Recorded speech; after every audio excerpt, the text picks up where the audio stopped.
Mwebale kwekumira kwa mukutu Dependable News Africa nze Morishid Segawa Enoch Changwa au DRC webale kugoberera Junior Selector Kisige Hamza Kossa Musa Yugi Wahabu Maganda Muhammad Wafra Peter Nasio ne Prandi Arafat Bakayana Saidi Bashir Mageni Bonna Kwebali Kossa Abdul Karim Waswa ne Karuhanga Salim Mogwanga era UAE kale butale ngana kubeera nga nkutwala Mogwanga era Iran Israeli Lebanon ne America tumanye biki ebigana maso n'okubeera nga bitambula oluddoolo kiraga ti Treasury Department mulamu gwanga eri America bwetyo egeza maso n'okuba nga eteeka natti ku liquefied petroleum gas smuggling shadow banking networks ez'enjawulo nga zino eno eggwanga era Iran lyezibadde zikozesa okukusa gaasi era baneeno babadde bakikola bwe bati nga bagenda maaso n'okuba nga batwala ebyabwe bisookera mu ggwanga lya Oman era ng'amafuta galaga nti ga Omani bwe gaveeyo butereevu ne gasobola okubeera nga golekera Eastern Asia bali abasajja era bongedde okitegeera nti zino eno shadow banking networks era zibadde zeeyambisa nnyo eggwanga era United Arab Emirates n'eggwanga era China nga be bagenda maaso n'okubeera nga bakozesa okusobola okulaba nga bafandinga shadow fleets zaabwe kino ne bakikola okusobola okulaba nga bayita ku blockade America gyagenda maaso n'okuba nga eteekawo abasajja babadde nga bakuuma lubugo nga lubaale mobem awo bagenda maaso n'okubeera nga nvaawo era omusajja America y'omu agenza maaso n'okubeera nga alemesa olutanka evudde mu ggwanga era Iraka nkugambye olutanka evudde mu ggwanga era Iraq America era egiremesezza babagambye mulina okumanya ekintu kimu teri ateekeddwa okusasula Iran okuyita mu Strait of Hormuz bano omusango gwe bavunaana babagamba basasudde toll fee okuyita mu Strait of Hormuz basasudde America ne bagamba kati nno muddeeyo gye muva twabagamba teri kusasula sente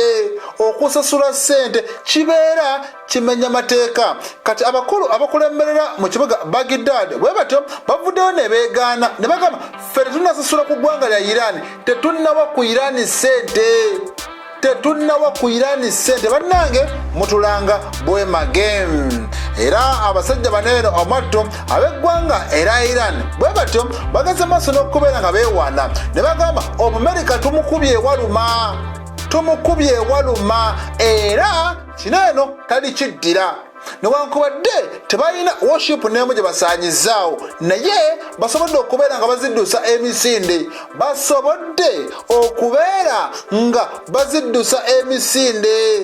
ne bagamba mubirabye tuli b'amaanyi buli wamu tubalaba kati yo Central Command olunaku olwokutaano bwetegeeza maaso n'okubeera nga ewakanya Iran byeyogedde ne bagamba nedda wano mu Gulf of Oman amagye ga Iran tegannaba kubeera nga mattu gakasukayo yadde warning shot n'emu Iran yagambye yakasuse warning shots nga zoolekera US Navy vessels era butereevu ne zidduka ne zivaawo kati omusajja Omumerika agamba ebyo bya bulimba emmeeri zaffe ennwanyi zikyali mu nfo gye twagenda maaso n'okubeera nga tuzisindika jjukira abasajja baziyungula okusobola okulaba nga bateekesa blockade gye bateeka ku Southern Iranian ports mu nkola kati kakati Central Command esambajjiza byonna n'egamba Iranian forces did not attack all fire at US Navy warships Central Command yeyogera ne bagamba Iran yewaanawaana byonna byegana maaso n'okubeera nga mwattu yeewaaniramu bya bulimba Iran egamba tubakasukidde warning shots era kibalumye kubanga bwe mubadde mutegedde muvuddewo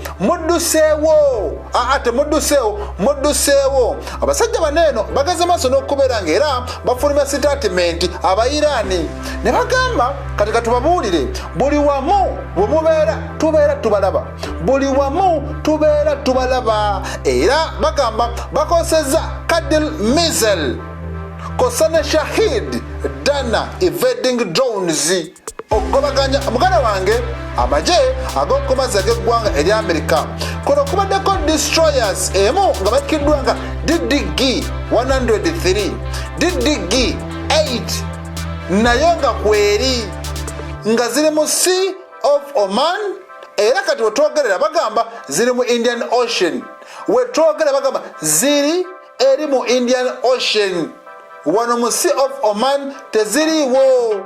teziriiwo zitegedde ntusobola okugenda maaso n'okubeera nga mwattu tuzibalula. Era amagye ga Iran ag'okumazi gakakasizza nayagamba ne USS Tripoli eyo nonno amphibious assault helicopter carrier nti nayo bagiwaliriza okuva mu kitundu ekya Sea of Oman. Era baneno bagaseeko tugamba tennaku eziyise ebabega abasajja bano Abamerika amwattu bayongera okusembeza USS George H.W. Bush. Kati carrier strike group gyetambula nayo okuli Tripoli amphibious assault helicopter carrier byonna beyongera okubeera nga batu bisembera mpolampola. Kati abasajja bagamba newobanoonya-noonyaako tolina woyinza balaba, tolina woyinza kubalaba. Era baneeno bagaze maaso n'okubeera nga bagamba tubalabula emizinga gye tukozesezza gye muddukidde tegisobola kutuukayo. Emizinga ekika kya Qadir tegisobola kutuukayo gye muddukidde, naye temwerabira tulina emizinga egisobola okuba we muli gye tukozesezza tegituukayo, naye ate emirala gye tuyina gisobola obbategetinga yonna gye munaabeera muddukidde. N'olwensonga eyo mulye kamanye ng'akoza n'owebbwa, mulye kamanye ng'akoza n'owebbwa. Amagye ga Iran galabudde nti singa era tufunawo embeera yonna ey'okwekengera butereevu nga tukozesa gireri gikabikabi eginagenda maaso n'okuba nga mwattu gibalasa, tujja balasa gye muli si wala. Era bano bagambye tuzzeemu okwaŋŋaŋŋa amagye g'eggwanga eri Amerika lwansonga bano abakulu mujjukire ku lunaku olwokusatu bagenda maaso n'okuba nga batagetinga command and control center walire ku kizinga ekya Kashim Island. Bingi ebagenda maaso n'okubeera nga basaanyaawo era bategetinga n'emmeeri ey'omusajja Omuyirani n'Omuyirani n'abaanukula ng'alumba mulamu ggwanga mugala wange erya Kuwait ne Bahrain. Kati kaakati batubuulidde ne bagamba zino American destroyers oluusi ze beeyambisa obbakolako ennumba ez'enjawulo era kibadde kisaanidde okubeera nga babatwala tinkatinka babagobewo we bali. Bagamba tubagobyewo banoonye ewalala gye badda, naye waneeno tetukya baagalawo.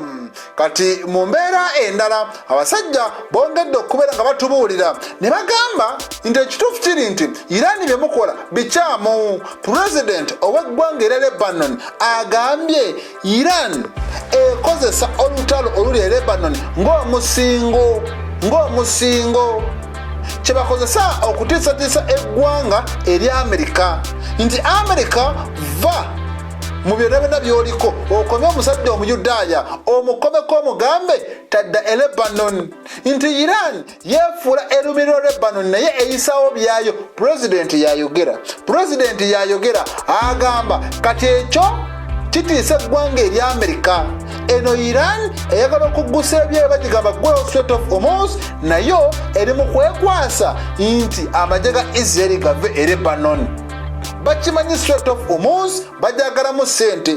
bajagala mu mbeera nga gyerimu nga bagivunaanyizibwako beekwasa Lebanon. Nedda, tetujja bikkiriza, tetuli musingo. Kati ye Nawaf Salam oyo ne Prime Minister w'eggwanga eryo yavuddeyo naye n'ategeeza kituufu Iran esobola okubeera nga etukozesa ng'omusingo naye ne Israeli nkyamu teteekeddwa kubeera ng'erwana naddala mu maserengeta g'eggwanga lyaffe. Eteekeddwa okukwata amagye gaayo gonna bagatwale, gonna bagagyeyo bagende. kale Iran bweba tukozesa ng'omusingo lwaki baneeno tebajjaayo magye gaabwe lwaki baneeno tebajjaayo magye gaabwe mu mbeera endala abasajja baneeno abafarisi bageze maaso n'okubeera nga bagamba ebyo byonna ebyogerebwa mutwakkiriza okutransfaringa enriched uranium waffe mu third country ebyo balimba ebyo byappa abasajja bagambye eza lipoota ezifuluma propaganda si bituufu tetunnaba kukikkiriza nedda ekyo supreme leader yatugamba dda muteese ku byonna naye kya nuclear musooke mukitalize musooke muteese ku kyokomya olutalo ku fronti zonna ebya nuclear musooke mubiteeke ebbali kati omusajja omuyirani agambye ngumya bannansi mwenna mumanye nti ensonga za nuclear tulina okubeera nga tuziteesaako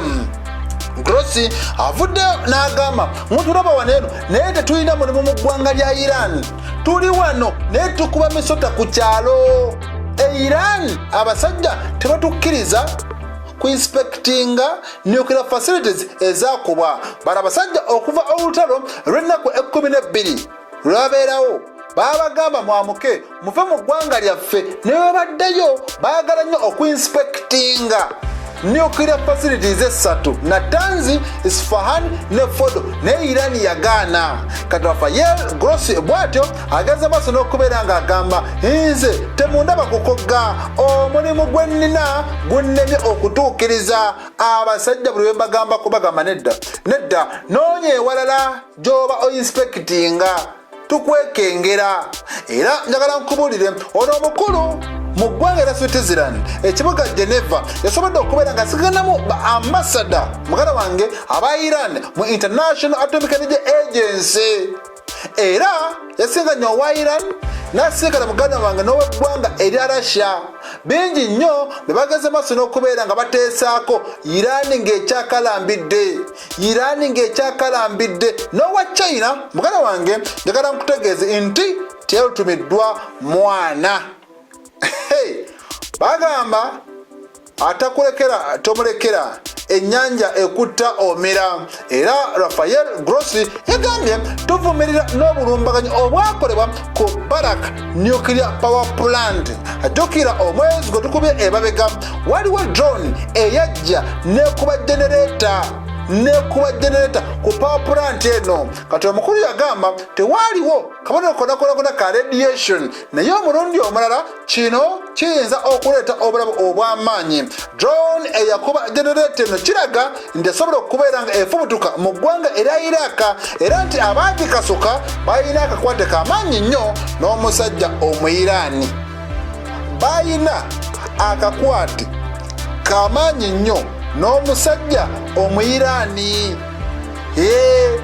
byonna bitegeere byonna bimanye kati olunaku olwokutaano ebeera juma abasajja mana mu ggwanga era ne bagambye ffe tekitwetaagisa kozesa mizinga okubaako kitukola twafuna ekyenkanankana n'emizinga singa tuvaayo ne tukola statement yonna ne tugireka mu buwandiike ekyamazima ewuniikiriza ensi yonna tubanga abasudde ballistic missile ku ggwanga erya Amerika Muhammad Javad al-Akbari yageze maaso n'okubeera nga ayogera n'agamba tetukyetaaga kunyiga peesa lya muzinga okubaako kye tuggusa twetaaga kapeeni era Katam al-Ambiya headquarters bafulumya statement ekyamazima abasajja Abamerika nga bafuna trauma nga beebuuza kino bategeeza ki nga bamera olutiko otubagamba tuvudde mu byendagaano tetugenda kuddemu kuteesa abasajja nga bamera olutiko tubanga ababasuddeko apomu kati pen ya mugaso obwenkaniddaawo mu kiseera kineeno pen ya mugaso obwenkaniddaawo muganda wange mu kiseera kineeno ensonga zonna nga zigana maaso n'okubeera nga mattu zitambula obiwulira abasajja buli omu yeewera abasajja buli omu agamba nze ayina okuvaawo ne win nze ayina okubeera nga nvaawo muganda wange ne win. Kati amawulire amalala genkuletedde kiraga nti omusajja omu Iran ebyokukozesa omwalo gwa Oman agenda abijjamu enta. Kati akozesa nnyo ogwa kata ogumanyikiddwa nga Kasil. Kati gwasinga okukozesa okubypassinga blockade America gye yabateekako. Kati tuli mu nnaku 50 abasajja babateekako blockade emyalo gyabwe giri mu Maserengeta ne Iran. Kati egenda maaso n'okuba nga mattu enoonya amakubo amalala weyisa emaali. Kasil kati yegenda maaso n'okuba nga eyongera okwettanirwa abasajja kati gye batambuliza ebyobusuubuzi byabwe ne byesooka eggwanga era Iraq Butereevu ne biyingira ku ttaka ly'omusajja Omuyiraani. Luli eri babadde bakozesa nnyo omwalo ogwa Kasab ogwo nno aguli muna mu ggwanga erya Oman. Kati bakitegedde nti America egenda ebagwamu kabo katugende eri ku ludda olwa Iraq. Kati nno kiraga nti emmeeri bwe ziba zituuse eyo ziraga nti zaagwa mawanga kyokka bwe zimala okutuuka ne zidda mu flag ery'eggwanga era Iran bo ne bagenda maaso n'okubeera nga beeyagala ne bagamba akufumbira ey'omutwe omufumbira ya bigere ne mwenkanya evvumbe. Weebityo ebigenda maaso n'okubeera nga bitambula ku ludda olwo. Tulinze tulabe. Nze Murshid Segawa. Assalamu alaikum wa rahmatullahi wa barakatuh.